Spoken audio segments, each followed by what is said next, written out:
تو میں اٹھ کے بھاگ کے اسی سامنے تو میری دوسری چٹان تھی، قریب جا کے میں نے اسے دیکھ کے کہا او بدبخت، وہ کون ہے کہ جس پر اتنا عذاب ہو رہا ہے؟ اس نے کہا میں عبد الرحمن ابن ملجم، تاکہ آپ کو معلوم ہو یہ چیزیں باتیں ضروری ہیں۔ میں قاتل امیر المومنین ہوں۔ جب سے میں نے امیر المومنین علیہ السلام کو قتل کیا، روزانہ 40 مرتبہ یہی پرندہ مجھے ذبح بھی کرتا ہے، زندہ بھی کرتا ہے۔ یہ سزا کے طور پر یہ دنیا کی سزا ہے۔ جب دنیا میں سزا ایسی ہے تو پھر میں کیا کہوں؟ خدا جانے یا دائمی سزا کا کمال کیا ہو۔ اللہ اکبر، اس کا سزا کا کیا ہوگا؟ بس یہی سے، چونکہ سار اللہ کی بات ہے۔ جناب علی علیہ السلام جنگ جمل کے بعد اور خیال کرائے بصرہ میں جنگ جمل کے بعد یہ نہر خود بنوائی تھی بی بی زبیدہ نے، جو مینا تک چلی گئی تھی، پانی نہیں تھا نہ مکے میں، یہیں سے یہ نہر گئی۔ جناب علی جنگ جمل کے بعد چل کر اسی نہر پہ آ کے نا کنارے کنارے چلنے لگے۔ امام کا کوئی لمحہ بغیر عبادت و ہدایت کے نہیں ہوتا۔ جناب علی علیہ السلام اسی بصرے کی اسی نہر پر ایک شخص ہے جس کا نام ہے حسن بصری، اگر آپ نے نام سنا ہوگا، یہ بڑا مشہور نام ہے بصرے کے ناموں میں سے، حسن بصری۔ یہ شخص ہے، یہ اسی نہر کے کنارے پہ بیٹھا، نہر چل رہی ہے، جناب علی کو آ رہے تھے سرکار علی، جناب علی علیہ السلام کو آتا دیکھ کر اس نے وضو کرنا شروع کیا۔ حسن بصری نے خیال کرا اسے، اس نے پانی کے اوپر ہاتھ رکھ کے نا ایسے، پانی چل رہا ہے ایسے ایسے، جو لوگ تک تر ہوئے تو اب یہ وضو کرنے لگا۔ تو جناب علی قریب آ گئے۔ اس کو عربی میں ہاتھ کو تر کرنے کو کہتے ہیں ہاتھوں کو رنگنا، اسباغ، صبغت اللہ، پہلا پارا قرآن یاد ہے، رنگنا۔ جو ہی اس نے پانی کے اوپر رکھ کے نا تو وضو کرنے لگا، تو جناب علی آ کے اس کے قریب رو کے کہتے ہیں بصری، جب اتنی چلتی ہوئی نہر ہے تو چلو بھر کے وضو کرنا، ہاتھ کو رنگ کے کیوں وضو کرتا ہے؟ جب جناب علی نے اس کو یہ کہا نا، اس نے کہا مولا آپ کی میری مرضی اپنی ہے، آپ اپنا کام کریں، میرے کام میں دخل نہ دیں۔ اگر اگلی لفظ اگر فرمائے تو میں جملہ کہہ دوں، تاکہ آپ کے جنگے جمل والے تلواروں سے خون کا قطرہ بہہ نہ۔ طنز کیا اس نے جناب امیر المومنین، بے گناہ خون کے قطرے گر رہے ہیں۔ سرکار علی نے فرمایا بصری بتا تجھ پر میری اطاعت واجب ہے یا نہیں؟ کیا سنی کرو یہ باتیں بہت ضروری ہیں۔ اس نے کہا مولا آپ کی اطاعت واجب ہے، میں مانتا ہوں۔ فرمایا پھر جنگ جمل میں میری نصرت کے لیے کیوں نہیں آیا؟ ہائے اس نے کہا مولا میں آیا تھا، یہ گل سمجھ لو میرا پتر، میں آیا تھا۔ جب میدان جمل میں میں داخل ہوا، میرے کان میں آواز آئی القاتل والمقتول کلاہما فی النار، قاتل بھی جہنمی، مقتول بھی جہنمی۔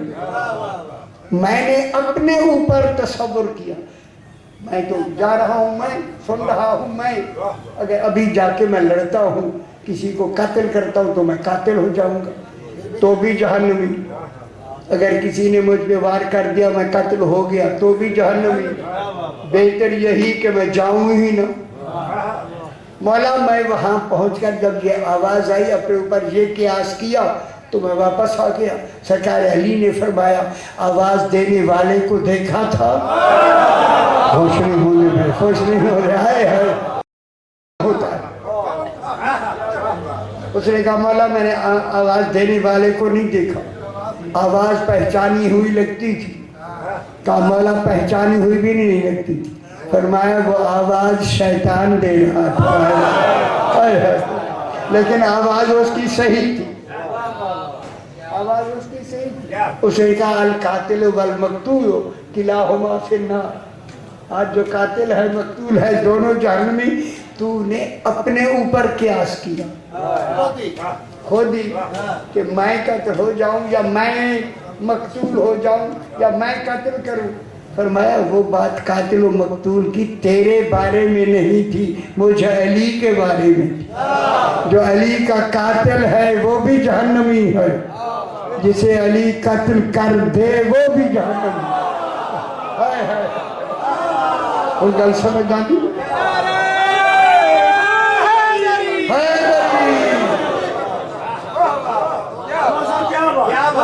القاتل والمقتول کلاہما فی النار. ان کا قاتل بھی جہنمی, مقتول بھی جہنمی. وقت کے حوالے سے چونکہ ابھی میرے تھوڑا سا نہیں 10 منٹ کے باقی 10 منٹ کے اندر ہی میں بات کو مکمل کر لیتا ہوں, کیونکہ یہ باتیں لمبی ہیں. اس کے لیے تو گھنٹے چاہیے, مگر 10 منٹ میں بات مکمل کر لیتا ہوں. اس کے ساتھ ہی ہے اگلا جملہ زیارت وارثہ کا, وَأَشْهَدُ أَنَّكَ مِن دَعَائِمِ الدِّینِ. اے امام حسین تو گرتے ہوئے دین کا سہارا ہے. بہت بڑی بات ہے. دائم کہتے ہیں یہ کہ جیسے یہ سکون ہے, یہ سکون یہ دائم ہے, سہارا ہے, گرتے ہوئے خون دین کا سہارا. دیکھیں آپ سردیوں کا یہ موسم بارشیں ہوتی ہیں, جب زیادہ ہو جائیں پھر دیہاتوں میں جو دیواریں گرتی ہیں ان گرتی ہوئی دیواروں کو آپ لکڑیوں کا سہارا دیتے ہیں, لگاتے ہیں یا تاکہ وہ گرتی ہوئی دیواریں گرنے سے رک جائیں. جو دیواروں سے لکڑیوں کا سہارا دیا جاتا ہے نا جن گھروں میں, ان کو کہتے ہیں عربی میں بیت مدعوم. میم دال عین و میم مدعوم, دائم سے سہاروں میں کھڑا ہونے والا گھر. دین کربلا میں گر رہا تھا. امام حسین علیہ السلام نے لکڑیوں کا سہارا نہیں دیا. میرے وسائل کی لفظ ہیں, لکڑیوں کا سہارا نہیں دیا. خدا نے کہیں جناب علی اکبر کا سہارا دیا. اجرکم اللہ سیدہ سے قبول فرمائے. کہیں جناب قاسم کا سہارا دیا, کہیں حبیب ابن مظاہر کا سہارا دیا, کہیں بزرگوں کا سہارا دیا. میں کہوں جملہ, کہیں 6 ماہ کے بچے کا سہارا دیا. خدا جانے کہاں سہارے کی ضرورت تھی. یعنی کوئی سہارا ایسا نہیں تھا جو میرے امام نے کربلا میں گرتے ہوئے دین کو نہ دیا ہو. دے کر دین کو اتنا مضبوط کر دیا کہ اب قیامت تک دین گرنے والا نہیں. اس لیے دائم کہتے ہیں ستون جیسے یہ ہے ساکن پلر, اس کے اوپر سارا دین قائم ہے. امام حسین کے سہارے پہ دین قائم ہے. دوسرا ہے وَأَرْكَانِ بسم اللہ 2 منٹ میں دے گے, بس 2 منٹ سے میری بات جناب, صرف 2 منٹ سے. دعائم الدین وَأَرْكَانِ الْمُومِنِينَ. ارکان رکن کو کہتے ہیں. سیانے بنا کرو گلا لمبے سارا ہونے اسی نہیں کہہ سکتے, وقت تھوڑا ہوتا ہے. رکن وہ سکون ہے, کہوں جملہ, کہ جب تک دین رہے گا ایک متحرک سہارا ساتھ رہے گا, اسی کو امام زمانہ کہتے ہیں. امام زمانہ ہے یا نہیں؟ امام زمانہ موجود ہے یا نہیں؟ امام زمانہ کیا ہے؟ رکن متحرک سہارا. جناب علی خانہ کعبہ کا طواف فرما رہے ہیں. حضرت عمر کا زمانہ ہے، وہ بھی طواف میں ہے. طواف ہو رہا ہے، لوگ بھی طواف کر رہے ہیں. جب جناب علی جو خود لوگوں کا کعبہ ہے وہ طواف کر رہا ہو، پھر کعبے کا طواف ہے یا کعبہ طواف کر رہا ہے؟ دوران طواف میری طرف آخری جملہ سے جناب علی نے ایک شخص کو تماچا مارا دوران طواف. جب اسے تماچا لگا، ماشاءاللہ، جس کو تماچا لگا وہ رک گیا. کیونکہ حضرت عمر کا زمانہ تھا، وہ بھی طواف میں تھے. جب وہ آئے تو انہوں نے حضرت عمر کو روک کے کہا جناب علی نے مجھے تماچا مارا ہے. وہ سنتے رہے. اچھا پھر کیا ہوا؟ صحیح تماچا مارا ہے. آپ جناب علی سے مجھے قصاص لے کے دی. قصاص سمجھتے ہو؟ شکر ہے کہ اللہ سمجھ کیا کرے جلدی. مجھے قصاص لے کے دو. اس نے کہا روک جا، یہ روک. جناب علی جو ہی طواف کر کے واپس آئے نا، حضرت عمر نے آگے بڑھ کے جناب علی کو روکا. وہ آدمی بھی ساتھ ہے. سرکار نے فرمایا علی کا آپ نے اس آدمی کو تماچا مارا ہے؟ سرکار نے فرمایا ہاں مارا ہے. لیکن جہاں عدالت ہو وہاں کیوں نہیں کہا جا سکتا؟ کیا کہہ رہا ہوں؟ ورنہ عدالت مشکوک ہو جائے. انہوں نے یہ نہیں فرمایا کہ کیوں مارا، عدالت میں کیوں نہیں ہوگا. جہاں عدالت ہے کیوں نہیں. اس نے کہا مولا اس کا جرم کیا تھا؟ حضرت عمر نے کہا اس کا جرم کیا تھا؟ میرے آقا سے سارے دیکھ لو، آخری جملہ ختم. جرم کیا تھا؟ جناب علی نے فرمایا یہ دوران طواف ناموس مومنین کو تاک رہا تھا. میرے خیال تاک سمجھ گئے. جیسے ماحول میں بھی ناموس کا محافظ ہو اسے علی کہتے ہیں.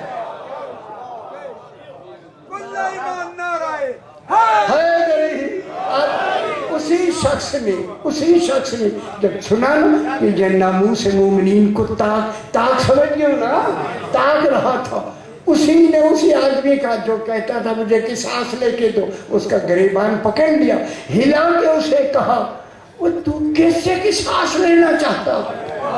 تجھے خبر ہے تجھے کس آنکھ نے دیکھا؟ ہائے ہائے ہائے، تجھے علی کی آنکھ نے نہیں دیکھا، بل عین من عیون اللہ. آج علی کی آنکھ نے نہیں اللہ کی آنکھ نے دیکھا. جب اس سے جا کے تو اس سے جا قصاص لے. بس حلب سے لے کر حمص تک 462 میل اونٹوں پہ بیٹھ کر جناب سکینہ پانی مانگتی رہی. میرے خیال ہے رونا آیا یا نہیں. 4 سال کی بچی، اونٹوں کا سفر. پھوپھی اماں ناتشان میں بہت پیاسی ہوں. پاک بی بی فرماتی بیٹا پانی نہیں ہے. بی بی اماں میں بہت پیاسی ہوں. پوری راہ 465 میل میں بائی روڈ 2-3 دفعہ گیا ہوں.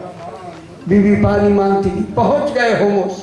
انہوں نے جا کے شامیانے لگا کے اونٹوں گھوڑوں کو شامیانوں کے نیچے باندھا اور زہرا کی بیٹیاں دھوپ میں بٹھا دی.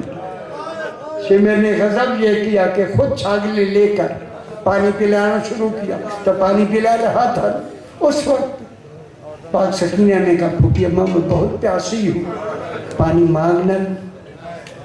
چونکہ بابا نے حجت تمام کے لیے مانگا تھا. پاک سکینہ آئیں یہ جملہ کہا شمر میں بہت پیاسی ہوں.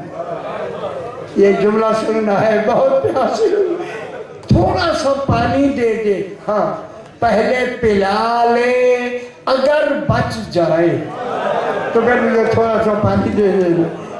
یہ خاموش ہو گیا، اس نے جواب نہیں دیا. پانی پلا کے جب واپس آیا پانی بچ گیا. پاک سکینہ آئی، شمر پانی بھی بچ گیا. اب دے دے تھوڑا سا. اس نے دہانہ کھولا. سکینہ نے کاسا آگے کیا. کہوں اس ملعون نے سارا پانی زمین پہ گرا دیا. پاک سکینہ نے اپنے آپ کو زمین پہ گرا کے کہا چچا عباس مجھے اب بھی پانی نہیں ملا، میں اب بھی پیاسی ہوں۔ خدا جانے کب پانی آیا، کب پاک سکینہ سیراب ہوئی۔ اللہ لعنت اللہ۔